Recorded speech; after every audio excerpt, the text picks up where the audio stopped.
Up next, we don't need to mess in the marriage contract. If marriage is between a man and a woman, that's fine. local reactions to President Obama's recent public support of gay marriage. And good news for prices at the pump. Those stories and more right now on Fox 5 News at 9. Your first local news at 9 starts right now, only on Fox 5 at 9. Thanks for joining us tonight. I'm Emily Scarlett. A major announcement coming from President Obama sparks a national debate. Yesterday, the commander-in-chief came out in support of gay marriage, a stance never before taken by a sitting president. And while gay rights advocates across the country are taking delight in the president's declaration, not everyone is all that pleased with the explosive remarks. I applaud the president's courage. I believe it will be respected by the people of this country. There's a shifting sand kind of setting in the family environment now that I don't think is healthy. On the heels of the president's statement, reaction has been quick from both sides of the often controversial debate about the gay marriage issue. Fox 5's Ashley Rodriguez met with local gay Christians to talk about gay marriage. Ashley, how does President Obama's position affect them in Great Falls? It definitely creates optimism and hope for the gay and lesbian community across the country, and even more so in Great Falls. Unlike gay communities in big metropolitan cities, gays in rural Montana barely have support for their lifestyle, more or less civil unions or gay marriage. The folks I talked to for this story, though, have a unique stance on gay marriage, one that both Christians and some gays may disagree with. One of the biggest opponents of gay marriage is the Christian right, and it's something gay Christians in Great Falls can understand. We don't need to mess in the marriage contract.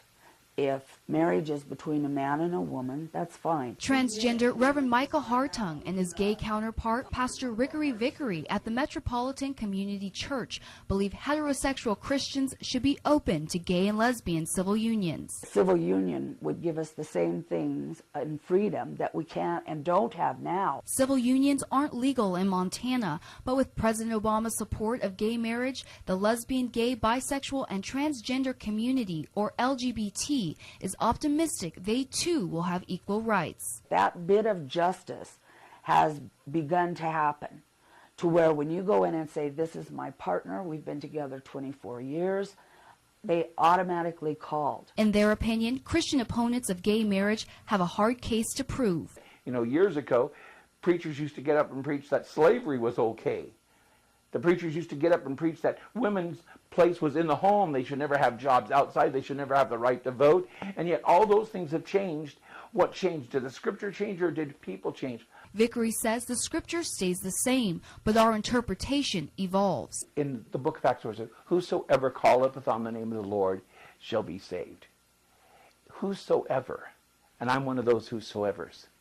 The gay, lesbian, bisexual, transgender community, we are the whosoevers. And they say for heterosexuals to condemn LGBTs of the same faith is hypocritical. For other Christians to judge us so emphatically and say, well, you're not one of the whosoevers.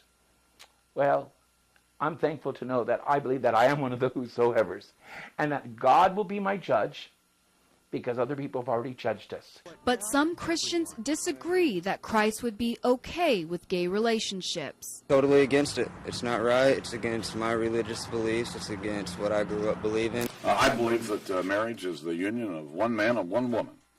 And the president and the Democrats can talk about all this all they want. President Obama's evolution on the topic of gay rights means a lot to the LGBT community in not only Great Falls, but around the country. It is so fun to see what's happening. Take your partners and run. You can have whatever you want. You can be abundant. You can be a family. It is so exciting to still be alive and see what's happening. Let's not forget that while some may be optimistic about the president's position, others are critical and suspect he's only doing it for votes. What troubles others is the focus on social issues when the country's economic problems continue to mount. But for the LGBT community, this is a historic moment. In the studio, Ashley Rodriguez, Fox 5. Thanks, Ashley. Moving into weather, Chief Meteorologist Adam Coslin is here with a first look at our forecast. Good evening. Skies beginning to clear out there, and this is going to result in cold temperatures and possible frost coming up in your Fox weather. First, we'll look at the freezing setup, and you might want to bring some of those plants indoors. Lots of sunshine as we head into the weekend. This is going to warm things up progressively, and we'll check out that warming trend in your weather authority. Emily, back to you. Thanks, Adam. Before last week, a teenage girl enrolled in Healthy Montana Kids, the state's low-income health plan, could obtain birth control to help ease cramps or clear up acne, but not to prevent pregnancy, and that all changed on Friday when a district judge ruled the provision unconstitutional. Fox 5's Casey Drescher has the story. District Judge Jim Reynolds ruled that the provision under Healthy Montana Kids violates privacy and equal protection clauses. But the president of the Montana Family Foundation says the judge takes the right of privacy too far. This is not a question of constitutional entitlement. We believe that it's a question of who should pay for the birth control.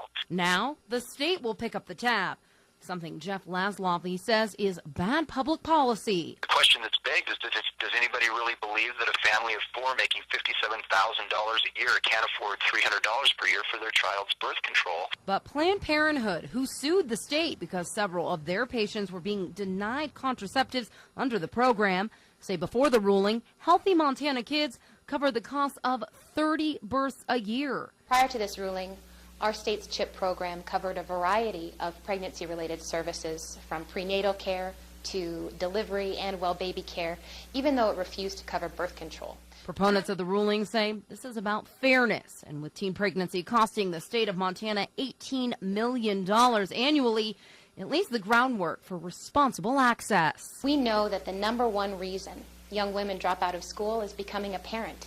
And if our state really wants to work toward reducing teen pregnancy, we have to ensure that our youth can access the preventive services they need to stay healthy and make good decisions. The Department of Health and Human Services, who oversee the Healthy Montana Kids program, say the decision clarifies what benefits are covered, and the department will comply with the law, something those in opposition say promotes promiscuity on taxpayers' backs. We will not encourage out of wedlock underage sex between, kids as young as 13 and 14 years old, which is exactly what this decision does.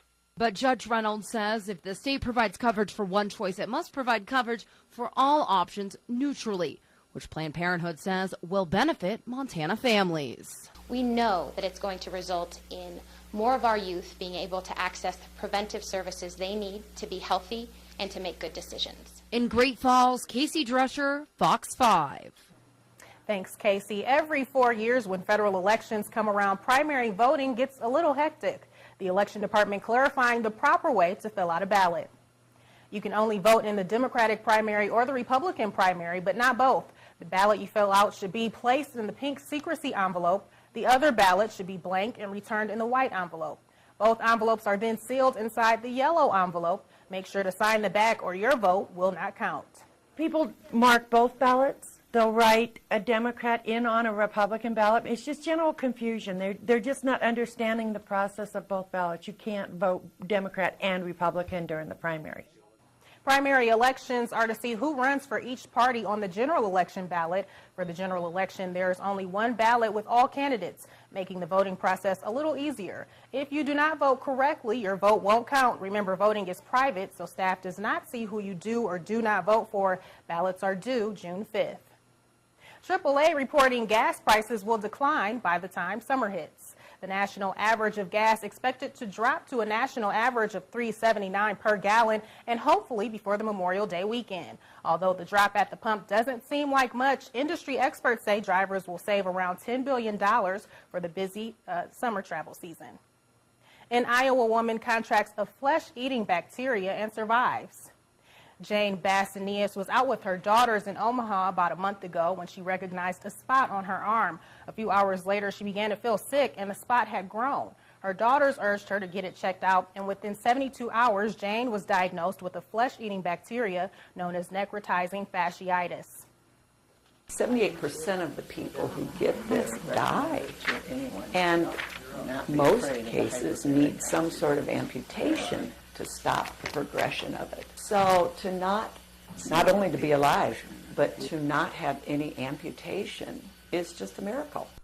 But another victim of this flesh-eating bacteria in Baltimore, Maryland, wasn't so lucky. 11-year-old Brent T. Spencer died from necrotizing fasciitis. Just a week ago, she bumped her leg and the pain became unbearable for the little girl. The fatal bacteria attacks at the site of a wound, eating away soft tissue down to muscle. Signs within 24 hours include pain near a wound, flu-like symptoms, and increased thirst. But doctors say this is not contagious. Well, Adam, it was pretty windy today. Are we expecting more of that wind throughout the weekend? Well, things finally starting to calm down. High pressure is building in. So glad to hear gas prices might be headed down. Maybe we'll both be doing some traveling. Sounds good. Possibly a frosty night. We're going to take a look at this coming up in tonight's forecast. Here's your almanac.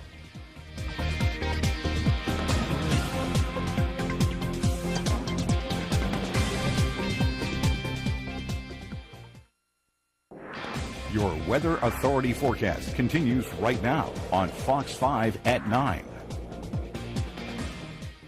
Welcome back. Skies have become clear in Great Falls and temperatures are in the mid-40s right now. Let's take a look at the satellite and radar screen. High pressure is building over the Pacific, and this ridge is actually moving in through the Intermountain West tonight and pushing the showers away. So the flow around this system is clockwise, and it's bringing in some drier air, so these showers will dwindle out of the picture. We don't have reports of any more wet weather. Glasgow also clear, partly cloudy in Lewistown, and Havers mostly cloudy. And as this ridge strengthens, it's going to allow for clearing conditions. So we'll get the sunshine in here soon, but tonight, colder air as the result of radiational cooling could support some frost, and you might want to cover up any outdoor plants that are sensitive. Maybe bring them indoors. A little bit breezy for now. Gusts in Great Falls, 23 miles per hour. The winds will slow late tonight, allowing for this cold air to settle down into some of the valleys. But tomorrow we'll be up into the 60s, 70s, and 80s by next week as this ridge of high pressure is going to build strong and maintain dry weather for the weekend. 28 in Great Falls, 31 in Glasgow tonight, so it's going to be a pretty chilly start to tomorrow, but it will end up a warmer Friday once we're all said and done. 60 in Great Falls, 65 in Helena, 54 in Lewistown, 60 in Shelby to finish the week. Lots of sunshine, 60 in Havre, 57 in Browning, 65 in Conrad, and 61 in Choteau.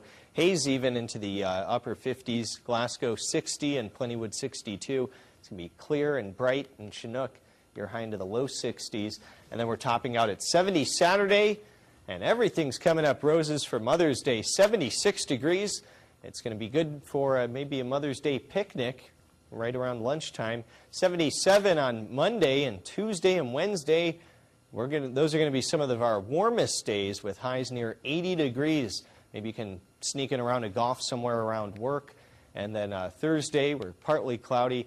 That's where things begin to weaken a little bit. There could be a slight chance for showers in areas. We'll monitor for that. But for the meantime, really no precipitation to report for Helena. The capital is going to be nice on Friday at 65, but the heat's going to keep stacking up. 73 on Saturday, and we're into the low 80s Sunday, so kind of a summer preview here just in time for Mother's Day. Monday and Tuesday, hey, the heat is on. We're in the low and mid 80s, beginning to cool just slightly by the mid and late week. Emily, back to you.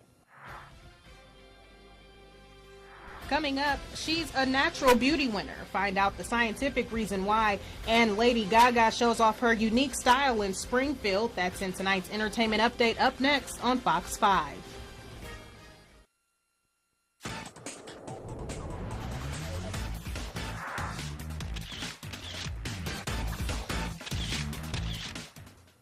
Looks like the royal family has a new career to fall back on, a likely historical party for the president that's going down tonight, and Lady Gaga gets Simpsonized. That's in tonight's entertainment update. The heir to the British throne caught many BBC viewers off guard during yesterday's afternoon broadcast. The Prince of Wales and his wife tried their hands at meteorology during a visit to BBC studios in Scotland.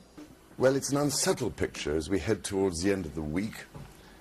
This afternoon it'll be cold, wet and windy across most of Scotland. The royal couple's visit marked the 60th anniversary of BBC television in Scotland.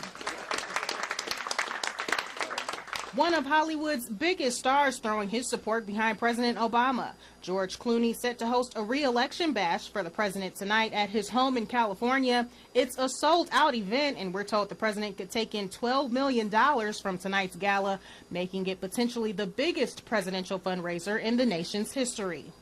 And Lady Gaga playing herself on the May 20th episode of The Simpsons. Stop it, Homer! Gaga visits Springfield to cheer up Lisa Simpson and changes her outfit 18 different times. And that's your entertainment update. Is beauty just natural aesthetic, or is there a science to how we deem a person beautiful? Florence Colgate is the winner of Britain's Most Natural Beauty Contest. A British television show held the contest, and they received about 8,000 entries. Contestants were judged without makeup and were barred entry if they had plastic surgery or chemical enhancement. This 18-year-old schoolgirl was determined the winner. Experts say her face is perfectly symmetrical and that she has the optimum ratio between her mouth, eyes, chin, and forehead, as well as naturally large eyes, full lips, and high cheekbones. Colgate won a trip to a London model agency and will appear on billboards across the country. She is quite pretty. Yeah, if I didn't have a girlfriend, I would ask her on a date, maybe, but no. Don't take that seriously. Yeah, I didn't say that.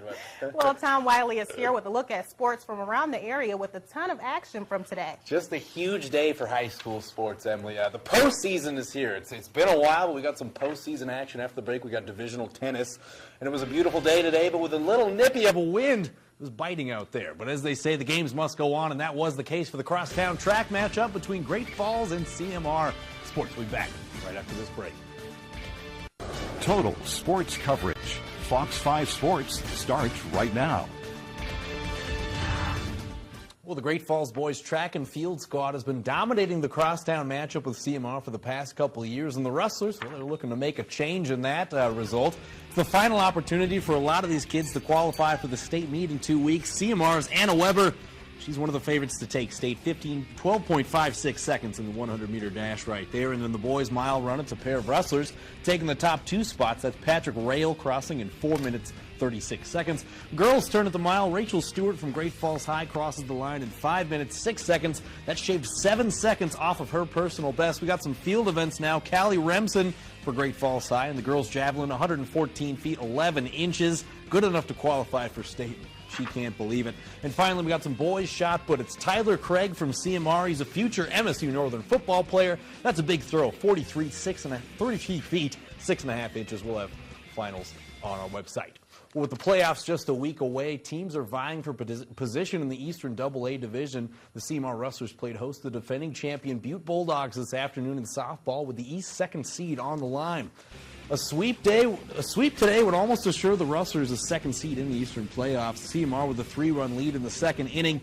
Butte hanging around. That's Hattie Thatcher brings around Ashley Williams. Now a 3-1 CMR lead. Bottom of the third now, Jordan Otis. That's a sacrifice ground out. Run would come around. CMR blows it open at this point. 6-1 lead. Fourth inning now. Otis working her magic in the outfield. Robs Butte of a hit, and the Rustlers take game 1 12-1. They clinch the second seed in the East behind Sky Butte. Well, the next couple days will determine which CMR and Great Falls High tennis players will be advancing to participate in the upcoming state meet. That's going to be played in Missoula. But first things first, they're in the Northern Divisionals with Flathead and Glacier.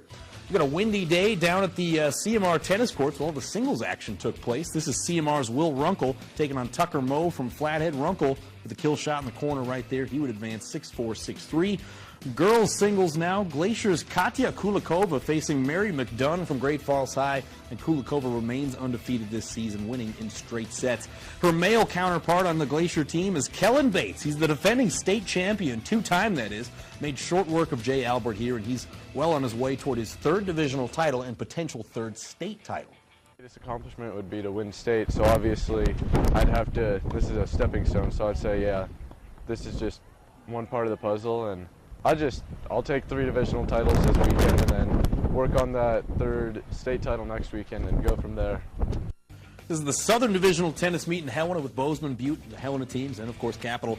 Girls doubles to start it off. Bozeman taking on Helena's Maddie Scherting and Marissa O'Brien. Bengals get the point, and they would win it 6-0, 6-1. More Bengals looking strong early. Lane Ryerson taking on Mike Kober of Butte. He gets the game with this point, and he would win the match 6-0, 6-1. Caitlin Nichols of Helena will go to, taking on Zoe Lindgren of Bozeman. Long rally here. Nichols cannot get it over the net, and Lindgren would take the match 6-4, 6-0. Well, it's still early in Legion baseball, but both of our area teams have been plagued by inconsistent play. Tonight, though, both teams playing under the lights for the first time this season. They're looking to break from the pack. No Birds, of course, invading this Centene Stadium, not under the fearsome gaze of that owl there. In the second inning, Chargers up 1-0, looking for more. Destin Wassman, a shallow bloop. Troy Arnston cannot handle it, and there's 2 on base. But Anthony Bonilla, he grounded the first. Joe Spradlin would tag, and that would end the inning. Then things came undone for Great Falls. Jaron Gassett, he draws a walk with the sacks loaded, makes it 1-1 with no outs, and sets it up for Ray Schnur with 3 on there. Ducks in the pond. He doubles to deep center. 3 runs would end up crossing the plate. Senators, they score 12 runs in the third, and they win this one 15-6. Well, that'll do it for sports. We'll be right back after this. Welcome back. Check out this weekend warm-up, 76 degrees, just in time for Mother's Day. And Emily, we saw that video a little earlier. I got to say, I thought Prince Charles did a pretty good job at doing the weather, so maybe he could fill in. I wouldn't mind taking over as Prince for a little while. Hey. I wouldn't mind him coming in. Well, that's all we have for tonight. Thanks for joining us. We'll see you tomorrow night on Fox 5 News at 9.